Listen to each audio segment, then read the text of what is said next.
Hey Kipsters, it's Miss Hall. We are on our fourth day of our read aloud of mad scientist Franny K. Stein, and we're going to be reading chapters 12 through 15. Please make sure you have this page out of your packet and you're ready to answer your questions so you are listening along. We're going to review the questions really fast.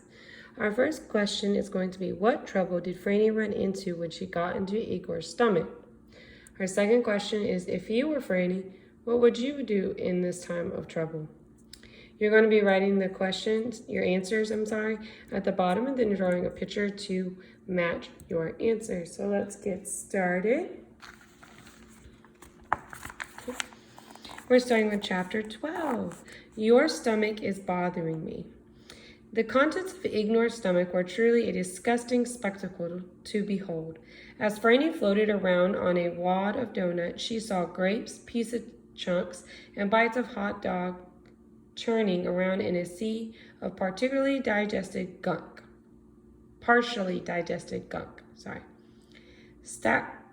Stalactites of dog food dripped gravy into the bits of chew toy and clumps of hair that bobbed around in the swirling contents of gobbled up food.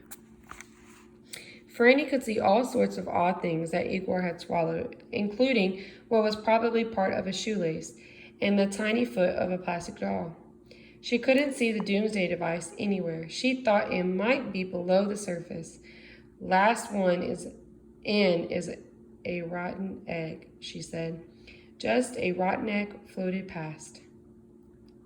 She checked her watch again and jumped in. Chapter 13. I think I got gum in my hair and everywhere else.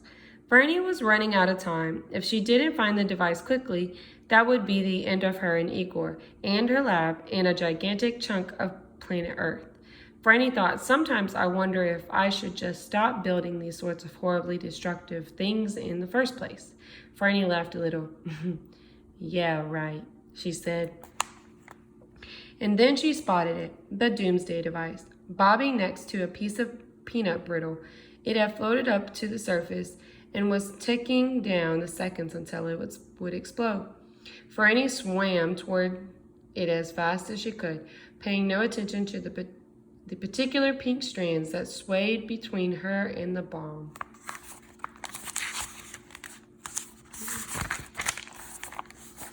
Just as she was about to grab the device, Franny found she could go no farther. She looked down and saw that her legs were tangled in the sticky pink junk. She tried to free herself and got her hands stuck in it as well. The more she struggled, the worse she became entangled. Gum, Franny said. That dog has been swallowing his bubble gum. Franny had been so close, but now it looked like it was over. She was completely trapped by the gum, and time was running out. Wait a second, she said, and she wiggled her way to the peanut brittle.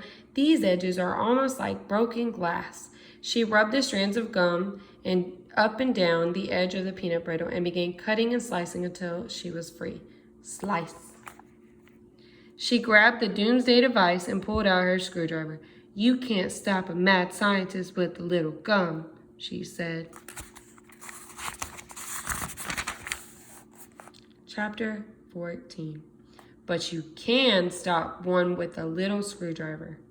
Franny smiled confidently. She hadn't expected the gum, but everything else was going according to plan. All I have to do now is slip the teeny little screwdriver into this great big screw, and then I can open up the bomb and turn it off. Great big screw? Teeny little screwdriver? Franny gasped. Gazdooks! I miscalculated the screwdriver. It's too small to open the screw. I can't get the device open before it explodes. Franny looked around Igor's stomach. If only there was something in here I could use. But Igor hadn't swallowed a screwdriver yet.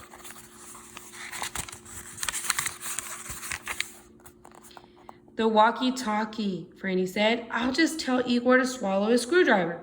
She looked at her watch again. But I've got to hurry. We're running out of time. Franny pushed a button on the walkie-talkie. Igor, can you hear me? Igor. She looked at the small screen on her wrist. Igor was not responding. He just kept staring at the television. Igor, can you hear me? Franny looked at the tiny screwdriver again, and she realized the second miscalculation she had made. My mouth, my vocal cords, my voice! They all got smaller. Of course Igor can't hear me. My teensy voice is just too soft now. Franny sat down on a lump of what may have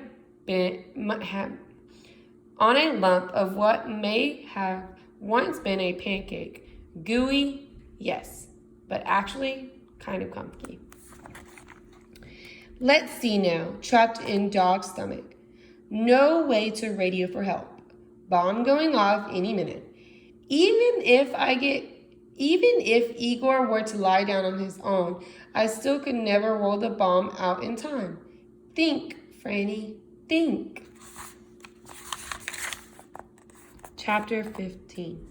Channel surfing. Franny looked at her equipment. She had a screwdriver, her watch, and the remote control for the shrinkerizer. Yeah, the remote control, she said, suddenly grinning broadly. She quickly unscrewed the back and started making some adjustments. I made Igor's TV and its remote control. I should be able to rewire this one so that I can control the TV from here. Franny looked at her wrist screen and pushed a button on the rewired remote control. She could see the channel change on Igor's television. Success, she shouted. Now watch carefully, you little tube head, she said. Franny started switching channels feverishly. She could see the channels fly past Igor's gaze. She passed commercials for cars, toys, blue jeans, and hamburgers. Come on, come on, come on, she yelled, trying to save the world here. Finally, she stopped on a commercial for corn chips. This is what I need, she said. Igor watched the commercial for a minute, and then Franny saw him leave the room. In a moment, he was back with a bag of corn chips. I knew he'd want them, Franny said. Franny saw fragments of munched up corn chips start tumbling into Igor's stomach. Perfect. Exactly what I need, she said, grabbing two triangular bits and pulling them to one side. Now hopefully all the corn chips have made him thirsty. Franny watched Igor on her little screen. He may have been thirsty, but he wasn't going anywhere. Franny could hear the doomsday device ticking down. Oh, come on, Igor. Who doesn't get thirsty from corn chips? She yelled. I think he needs a little inspiration, she said, and started changing the channel again. She found a broadcast of a marathon with hot, tired runners racing down a scorching road. This should make him thirstier, she said, and Igor ran out of the room. He returned a moment later wearing running shoes and a number on his chest. No, no, no, Franny yelled, and she changed the channels until she found a movie about some people lost in the desert. Look how thirsty they look. This will get to him. Igor ran to the room and returned with sunscreen and a map of the desert. No, no, no, Franny yelled, and she changed the channels until she found a science show about the sun. The surface of the sun is over 10,000 degrees Fahrenheit. The narrator explained. This should do it, Franny said, and watched as Igor ran out of the room. He returned a moment later with a glass of juice. No, no, no, Franny shouted. Juice won't work. She started clicking through the channels feverishly. The fate of the world depended on Igor not drinking the juice. Just then, she found what she was looking for. Yes, Franny shouted.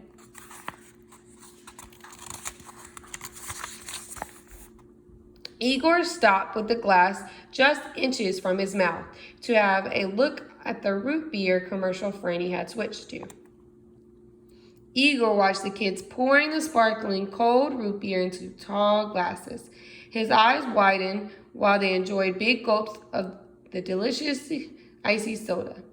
He started to drool in his lap as they licked the delicious foam from their lips. He couldn't stand it anymore. He ran from the room. He returned a moment later with a can of root beer. He plopped down on the floor and began drinking greedily.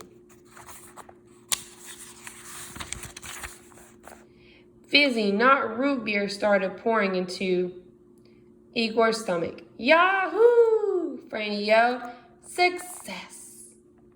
And we're going to pause here for chapter 16. So let's review our questions one more time so you are prepared.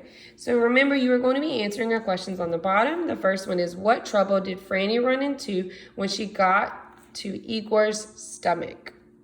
And then our second question is, if you were Franny, what would you do in this time of trouble?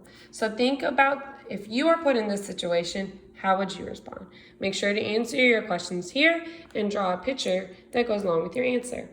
I have enjoyed reading The Mad Scientist to you on the 4th day. We have one more day to go, and I hope you enjoy your Tuesday. Talk to you soon.